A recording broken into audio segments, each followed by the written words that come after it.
Hello, everyone, and welcome back to another episode of CUNY Uncut, where we talk about anything and everything uncensored, unedited, and uncut. And today is a bittersweet day. Today is my last official time that I will be hosting CUNY Uncut. I've had a wonderful 2-year experience here, but I will be graduating from Hunter College this June, and I'll be moving on. But I just want to assure you that we have our handpicked host for next season, for season 5, and trust me, you guys are in good hands. But given that, I wanted to end off this season on a high note and giving back to our community. Today, we are talking to a Hunter College student who started her CUNY journey in 2009 at Laguardia Community College. Her time in school was cut short while juggling being a teen mom, a veteran, and struggling with addiction. However, she won her battle with addiction and has graduated from LaGuardia while starting her very own nonprofit, Boots on Ground Incorporated. Every Saturday, she and her team serves a free buffet-style hot breakfast in the South Bronx on 149th and 3rd Ave. And without further ado, I would like to give a very warm welcome to Maddie Marinez. Maddie, how are you doing today? I'm doing amazing. I'm amazing. Thank you for asking. Of course. Well, thank you for being here. Your story was so inspiring to me when I was going into everything and looking at everything.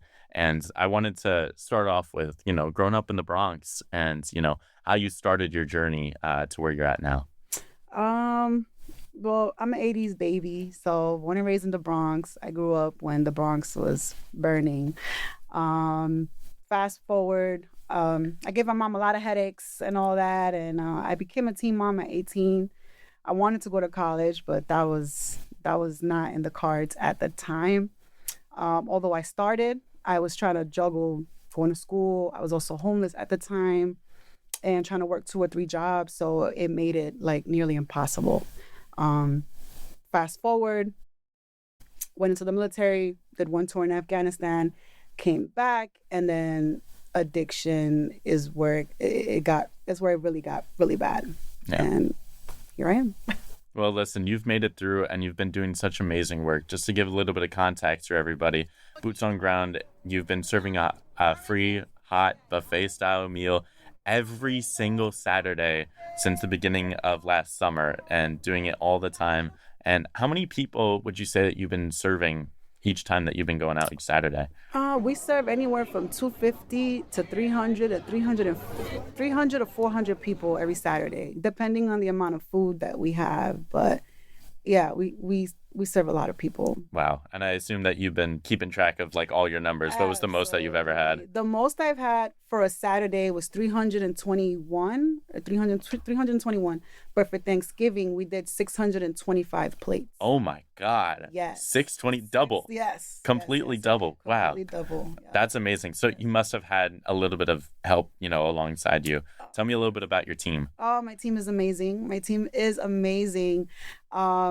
Without them, this really wouldn't happen. Like, I came out there, I started by myself, me and my little girl, and then we just we went viral, people started noticing, and then the right people just pulled up, and they've been rocking with me ever since. Wow. How did you end up finding, this amazing group of people that you've been working with? They essentially, literally pulled up. They pulled up on me on a Saturday. They were like, hey, I'm here to help. And they've been rocking with me. We've been outside in 0-degree weather. Oh my God. Freezing our little fingers off. And I even told them, like, hey, I'm willing to go out there on my own. I don't want you guys, to be cold. I care about my team. And they were like, oh no, we're going to go out there. If we're going to freeze, we're going to go freeze out there with you. Wow. I love my team. Those are real ride or dies. Yes, they are. Amazing. Well, I wanted to kind of back things up and start with your time at LaGuardia, back when you originally started in 2009. What was some of your first experiences there like? I love LaGuardia. I love my city as a whole because I love the diversity. And LaGuardia was the school that I felt like it's so diverse. So I loved it. So I was like, what, let me go there. And everybody there is so helpful. All the teachers, all the staff, everybody's very helpful. But my struggles came, obviously, when I became a teen mom and I was trying to juggle so many things. And essentially that had to be cut short, for the time being. And I'm sorry that you kind of had to go through some of those experiences and going through that, was graduating in the cards for you at that point? No, not at all. Not at all. Like, I felt so defeated because my main concern was to be able to make sure I had a roof over my head for when my baby comes. And as much as I wanted to go to school, I just couldn't. I had to work and it was just not. And at the time, I remember I had to go to welfare and I had to take the 6 train. I would take the 6 train all the way to Brooklyn and back and forth. And I would see everybody get off on 68th Street Hunter College. And, I was 18 and everybody's eager to get off and go to college. And I'm just like, that stop would just go right on by. And it just felt like it was so out of reach. I was like, maybe one day. And to be where I'm at now it feels so surreal. Like, it just feels so unreal. Yeah. Listen, you should be incredibly proud of yourself for everything that you've done and the long journey that you've had. You're also a veteran. Can you tell me a little bit about the time that you served? Yes. I joined in 2013 and I did 1 tour in Afghanistan. I lived in Virginia, Texas, El Paso. I did a lot of moving around. I remember I had to leave my baby with my mom, which was pretty hard until I was able to bring them all. But then I had to leave because I had to go on deployment. And I did 1 tour in Afghanistan. I got hurt. I came back and essentially they wanted to give me a different job. I was a diesel engine mechanic. I loved my job. Like, I loved everything about it. And they said, well, you can't do your job anymore. So, do you want an office job? I said no. So what happened? They got me out medically and then That was it. So they disabled me 100% and then I got out. So how does the diesel engine mechanic, right, is what you said, how does that, how did you originally get involved in that and why was that something that you found so much joy in? Oh, it may sound crazy, but I sometimes compare cars to humans. Like, I know we're human, I know that, but when it comes to cars, it's like, they get symptoms, like, the little lights come on. It's like when you're getting sick, you get the symptoms and it's like, hey, you got to go check it out. It's just the way that it works. And I enjoy learning new things. So I essentially chose that job because I thought it was going to be a challenge. And I enjoyed every part of it. Like, I enjoyed taking things apart. I enjoyed putting them back together. I'm very good with my hands. So it brought a lot of joy for sure. Nice. I think they made like a movie or 2 about that. It might be called Cars. I don't know. Cars or something like that. But, once you came back, from your time abroad, and again, thank you for your service as well. What was that process of trying to, reintegrate into society like? It must have been difficult. It was. And I know a lot of veterans go through that today. It doesn't matter how many, we have programs, we have benefits, there's a lot of services out there, but a lot of us don't know. Like, it seems like there's like some kind of disconnect when we are coming home or when we're getting out, that we don't know what's out there. For example, when I went into rehab, it was through the VA. I had no idea that I could get the help that I desperately needed through the VA. Like, had I known, I probably would have did it a long time ago. But yeah, it was pretty hard, especially if you don't have family and you don't have the right support. You're gonna struggle. Yeah, and I know that you did have some family to, lean on for not necessarily just all types of support, emotionally, mentally, physically, all those sorts of things. Can you talk about how your family helped you get through those hard times? Oh my God, yes. My mom, my brothers, I love them to death. I have an older brother, a younger brother, and my mom, she has been everything to me. Like, I've given her headaches, and I can only imagine how hard it was for her to see me going through everything. Like, she watched her baby pretty much like deteriorate and like right in front of her face, and there's nothing she felt like she could really do about it. So but she never gave up. She was always there, and I love you, Mom. Yeah, we all love our moms, but your mom has been so amazing and helping out wherever she could. When you're going through struggles like that, how important is it to try and rely on the people that are close to you, and if they're not necessarily just asking for a helping hand, you know what I mean? It's very important because you can't do it alone. Like, it's very, very hard. For me, like, I still fight my demons every single day. I still have nightmares. I still have the thoughts. But you have to have a support system, people that truly understand what it is that you're going through. Because you can have people that around you, but they don't understand and they may not necessarily be able to support you. But it's very important. They're the reason I stay grounded. And also what I do, Boots on Ground, helps me stay grounded, and it helps me a lot in my recovery. Yeah. Well, I wanted to talk about, that rehabilitation process for veterans coming back. Is there things that you wish that you had available to you that could have helped you along that process a little bit better? I feel more, I feel like it's more of education. Like I know I say this a lot. It's the letting us know what's there, like what is out there.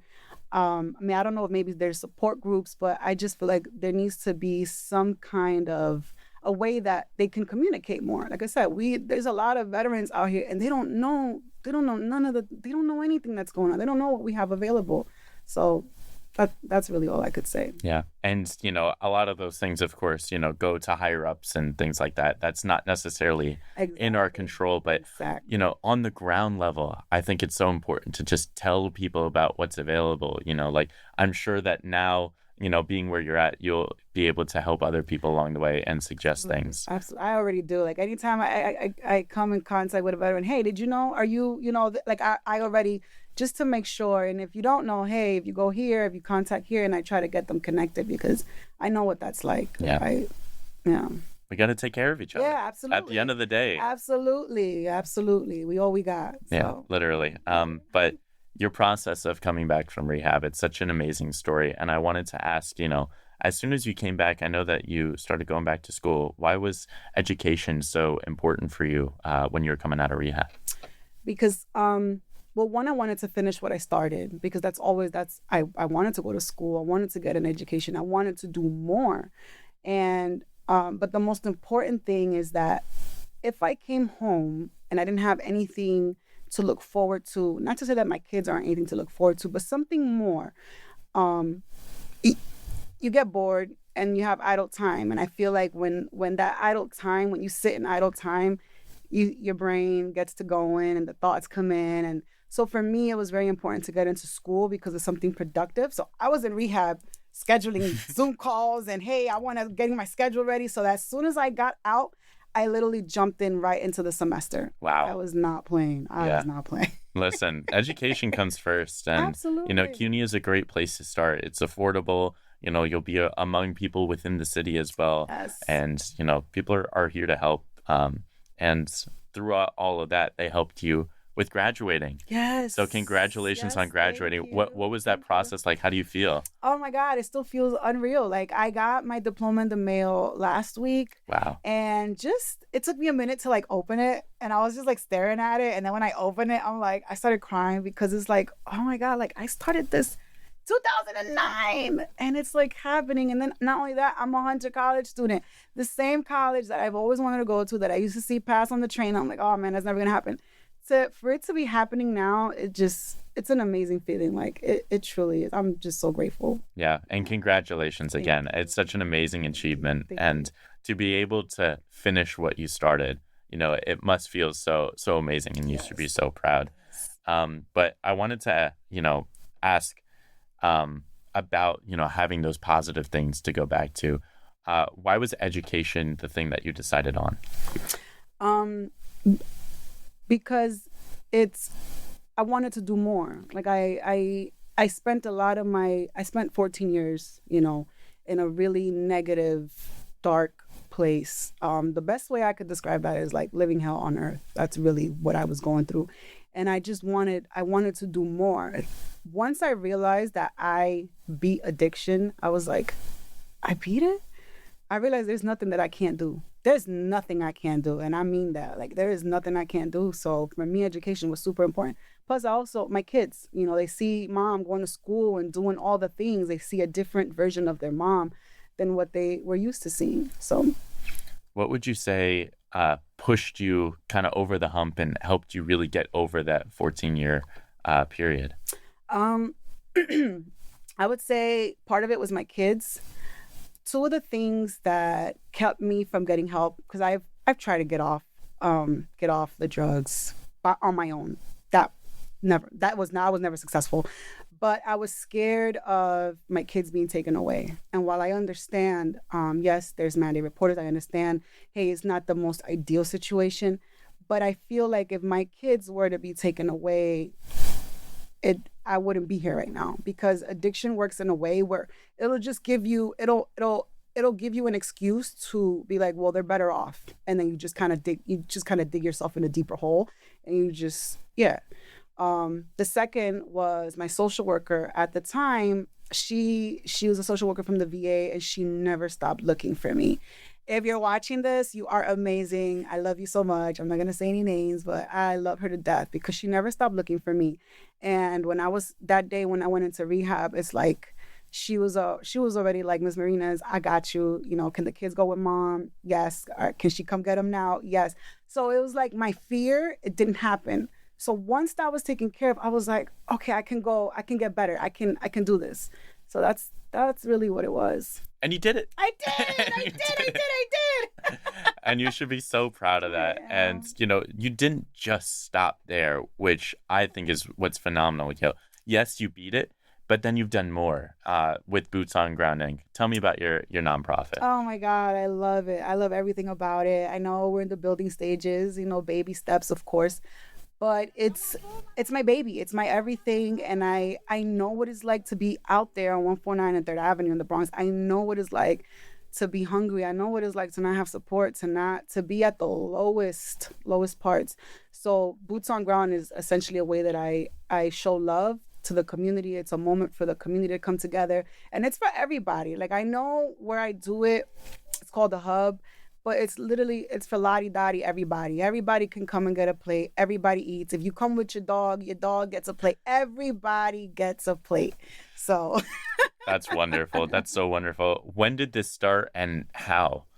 I started in February, Valentine's Day of 2025. So February 14, 2025. I started with oatmeal and croissants, and it was my little girl in a little cart, and we used to walk around 149 and 3rd Ave, and we also used to do Harlem. And that's how we started. I took a little break in the summer because like I said, I'm human. I go through my little moments. I had a little moment of depression, but in that depression came the idea of doing breakfast. So I started the breakfast up in September, and we've been going strong. We have been out there every Saturday, no cancellations, rain, hail, sleet, snow. We are outside every single Saturday. That's amazing. And, you know, you told me about starting with oatmeal and croissants. You've definitely come a long way through them. Yeah. What has the preparation process been like for every Saturday, making sure that there's enough people for these, 300 some odd people that come and want a meal? Oh my gosh. How can I explain it? Sometimes I don't even know how I do it. I just do. And I'm learning a lot about myself. I didn't know this was even in me it's like I went from just Maddie from the Bronx, and it just turned overnight. I have an organization. I was like, oh my God. And I'm just kind of rolling with the punches. And it is a process because you got to make sure you have the right people. You know what I'm saying? And with the crowd that we deal with, we show everybody love. There's no judgment. It's just love. So, yeah. That's really what you got to rely upon in hard times, Yes. Really rely on the love. Yes. Have you been cooking where does this food come from? Oh my gosh. So I used to cook all the food in my house on my own. I used to crack 420 eggs, 420 sausages in air fryers. I used to use 3 air fryers for the sausages and then 2 frying pans for the scrambled eggs. Oh my God. And I would wake up on Fridays at 4 a.m., go to Walmart, do the shopping. Yes. And I wouldn't get no sleep until Saturday. Like, once I'm done with the breakfast, I would tell people I'm going to bed. Like, that's it. I'm going to bed. Deservedly so. Deservedly so. But now I don't have to do that anymore. I have a partnership with Charles Pan Fried Chicken up in Harlem. I'm so that place grateful. Is great. Yeah, they're amazing. Chef Q is amazing. They're amazing. And we have a partnership. So now essentially I just go pick up the food and they're the one that make it. So listen, I loved every bit of it, but oh my God. Yeah, I don't blame you on that. I wouldn't want to have to wake up at 4 a.m., but you were doing it. I and was. How long were you doing that for? Oh, for months. We started the partnership, I believe the end of March or the beginning of April. So literally just a few weeks ago. Wow. Until a few weeks ago. So big relief. Yeah, that's a long time to be going through that. But having those local partnerships have seemed to really been helping. Charles Pan Fried Chicken, I've been having their chicken for years. They're amazing. They're amazing. I love their food. But I wanted to ask a little bit more about, reaching out for more local partnerships and trying to get more people involved in this process. So I've started a little campaign on social media just so that we can get more eyes on what we're doing. Because essentially, I want to do more. There's so much more that I want to do, but I can't do it on my own. And there's conversations happening. I like to wait till things are set in stone before essentially saying anything. But we have a partnership with Boost Mobile. I know that's already been, and it's coming soon. There's a few other people, but it's in the works. Relying on your local community while you're helping the local community, I think is, a pretty good strategy, right? It is. It absolutely is. And tell me about that social media strategy. Why have you been going that route, and what have you been doing with it? This is day 9 of asking hip-hop artists, athletes, local government officials to work with me on a fundraising event for BOG. So I go that route because I want people to essentially, it's the reality. It's what we see every single day, is what we all walk past every single day. And there's a lot of people that are going through those same scenarios that I put out there. But we don't know, because sometimes we can't really judge a book by its cover. We don't know what anybody's going through behind closed doors. So I want help. I need help because I can't do this alone. And I'm not going to stop. I'm going to keep going. I'm going to keep making my videos, and hopefully we get to that fundraising event that we so need. Yeah, that's really wonderful. And it seems like you're kind of a one-woman show with all of this, right? Yes. Tell me about that process. How do you balance all of that and school? Oh my God, there is no balance. Okay, there's no balance. There is no balance. I have a wonderful team, and I love them so much. But outside of that, my social media, my emails, all of these little things, I'm the one that handles that, and then school, and then my kids. So sometimes there's always going to be something that kind of gets the back burner for a little bit, and I just roll with the punches, and I do the best I can. Yeah. I got to have grace for myself. So. You definitely do. With all this amazing work that you've been doing, you definitely do.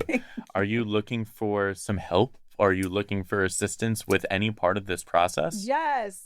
So I'm learning. Like I said, this literally happened overnight. So I'm learning so much about the nonprofit world. I'm learning so much about the business aspect of it. I'm learning so much about the social work world, about the community.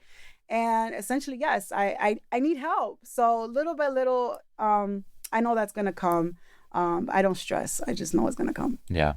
Patience will go a long way. Absolutely. And I know that you've had that, and I know that you will continue to have that. How can other CUNY, not necessarily just students, but any person in CUNY, help this cause or help get involved or, help you with your process? I would say if you volunteers, if you want to volunteer, just pull up. You can email me. If you want to highlight the work that we do to get more eyes on it, you're more than welcome to. We welcome that as well. We welcome content creators. We welcome videos. We welcome all of that. If you want to donate food, you're more than welcome to. If you want to,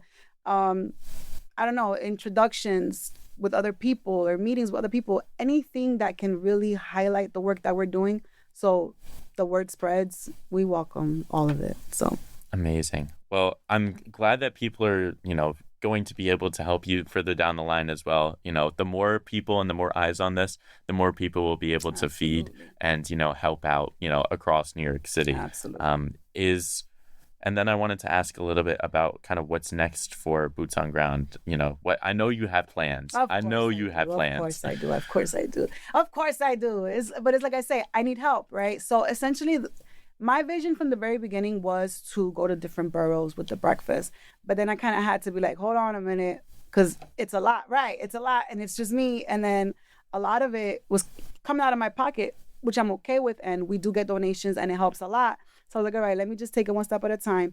But essentially, that's what we want. We want a building. We want to have a kitchen. We want to have vans that essentially go out to these little pockets like 149 and 3rd Ave, Harlem, like 125th and Lexington, Queens, Brooklyn, just to start. And then later on, there's so many more things I want to do. But just to start, we're just kind of focusing on food insecurity. Yeah, that's amazing. And why did you end up choosing food out of all things to provide for people? It's a way that people and I show love. Like, I always tell people, like, I'm not a chef. No offense to chefs, I love chefs, but it was never my thing. It's more, I do it because I love helping people. I know what it's like. Like I said, I know what it's like to not have. I know what it's like to go days without eating your food. And sometimes you gotta choose either, okay, you got a couple dollars. Do you get food, or you gotta get your next fix? If you don't get your next fix, you're gonna be all messed up. So it's like the next fix is always gonna win. So I know what that's like. I know what it's like to not be seen, to be forgotten, to be overlooked. So that's why I chose food as like an entry point, and it's just like, it's just love. And you can always bond over food. Always. You can always bond over, especially in New York City. Absolutely. Hello. Do you know, like, there's so many restaurants, not even food out here. Yeah. Yes. I've seen a stat where it's like you can go, I think, 17 years or something like that. You know, if you got a new meal at a different place every single day, 3 meals a day, you would go 17 years without eating at the same place. Isn't that that just goes to show you how important food is in this city. Absolutely. And we definitely have to take care of the people who don't have, you know, and keep going. And Boots on Ground is doing exactly that. Yes, we are. So again, congratulations on everything that you've been doing. You know, what's next for you as well with your degree? I know that you're at Hunter now after you graduated from Laguardia. So yes, so right now I applied for the Silberman School of Social Work since I'm already doing the work. In the meantime, I'm in sociology pending approval. I know I'm gonna get approved. I want to get my bachelor's, essentially my master's, and just see where it takes me. I literally take everything one day at a time, like for real. Yeah. That's wonderful. Like your story has been just so inspiring to me, and you know, really goes to show how people can give back to the community in such, you know, wholesome and helpful ways, you know. So again, thank you for everything that you've done. I'm so proud of you for everything that you've done, and for CUNY students who are looking to lend a hand in their community and find a way to help, what would you suggest to them? I would suggest to lead by example. Listen, like, whatever, if you see a problem, like, you don't wait. Just start on your own. I promise the people will come, the help will come. Just lead by example. Whatever the change is that you want to see, you really have to be the change that you want to see, and everything follows suit. So, and you're a prime example of that. And for CUNY students who are struggling with, you know, possibly addiction, with anything really, what would you suggest to them to really get themselves on the right track? Support. But I say that lightly because I also understand that not everybody has support. I know there's people here that probably don't even have family here. But just try to find some type of support, some type of outlet, somebody that you can reach out to that can help you get on track, because it's really not easy. Yeah. It's not easy. But yeah, I can't even imagine. But a reminder that there's resources out there. You know, CUNY has people that you can reach out to, and they will try and lend a helping hand. If, you know, worst comes to worst, CUNY will be there for you. And CUNY has been there for you. All the way. Yeah. All the way, baby. All the way. It started in 2009 for you, and now you're working on your bachelor's, master's, and beyond. Crazy. So I still can't. I'm just like, I know. Congratulations again on everything that you've done, Maddie. You know, your nonprofit Boots on Ground is so inspirational, and I hope that more people, you know, as a result of this, can help you out and help more people get meals across New York City. Thank you so much. Okay. Thank you. Well, thank you guys for tuning in. Make sure to check out CUNY Uncut on social media, and make sure to download the CUNY TV app. And for the last time, I'm your host, David Horn. See you next time. Take care, everybody.